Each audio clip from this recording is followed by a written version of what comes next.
चीन भले ही बार बार खुद को भारत के मुकाबले ज्यादा ताकतवर मानता हो, लेकिन भारतीय सेना के जाबाजों के किस्से भारत में ही नहीं, चीन में भी सुनाए जाते हैं।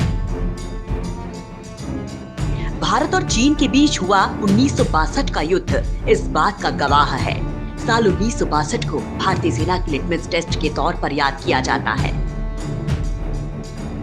इस युद्ध में निस्संदेह भारत हार गया था, लेकिन इस युद्ध में ऐसे योद्धा भी थे जिन्होंने मुट्ठी भर सैनिकों के साथ चीन के बड़े सैन्य काफिले के पैर वापस चीन की ओर मोड़ दिए थे और सेना एक बारगी भाग खड़ी हुई थी।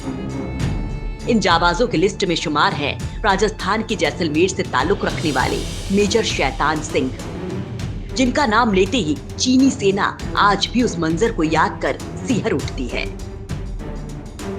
जब भारत के शैतान सिंह ने थोड़े से सैनिकों के साथ चीनी सैनिकों पर टूट पड़े थे और 1000 से ज्यादा चीनी सैनिकों को भून डाला था। उस वक्त सिर्फ 37 साल की मेजर शैतान सिंह 13वीं कुमाऊनी बटालियन की सी कंपनी का नेतृत्व कर रहे थे। दोनों देशों में भयंकर युद्ध चल रहा था। इसी बीच मेजर को 350 जवानों को साथ लेकर रेजांगला दर्रे में हमला करने का ऑर्डर दिया गया। मेजर ने इन्हीं सैनिकों के साथ रेजांगला दर्रे में चीनी सैनिकों पर धावा बोल दिया और एक एक करके चीनी सैनिक गिरने लगे। इन सैनिकों की अगुवाई खुद मेजर कर रहे थे। अब तक मेजर को कई गोलियां लग चुकी थीं, लेकिन इसके बावजूद वे एक पोस्ट से दूसरी पोस्ट पर जाकर सैनिकों का हौसला बढ़ाते रहे। मेजर शैतान सिंह की सामरिक सूझबूझ और साहसिक नेतृत्व की वजह से इस मोर्चे पर भारतीय सेना ने 1000 से ज्यादा चीनी सैनिकों को मार गिराया, लेकिन इस जंग में मेजर भी शहीद हो गए थे। उस वक्त लड़ाई बर्फीली चट्टान पर चल रही थी। मेजर के शव सहित 114 जवानों के शव उस बर्फीली चट्टान में दफन हो गए। लगभग 3 महीने बाद मेजर के परिजनों के निवेदन पर सेना के जवानों ने रेड कोर्ट सोसाइटी के साथ शहीदों के शवों को तलाशना शुरू किया। वहां मेजर का शव भी मिला, जिसे देखकर हर कोई दंग था।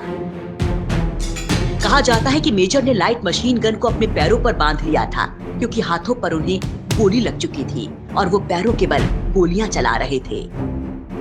शव को निकालने के वक्त भी वो उसी पोजीशन में मिले, जिसे देखकर लग रहा था कि जैसे अब भी वोट कर दुश्मन से लोहा लेने को तैयार हैं। महज 37 साल की उम्र में मेजर शैतान सिंह अपने देश के लिए खुद को कुर्बान कर गए, जिन्हें मरणोपरांत परमवीर चक्र से नवाजा गया। मेजर शैतान सिंह की बहादुरी और शहादत को हमारा भी सलाम।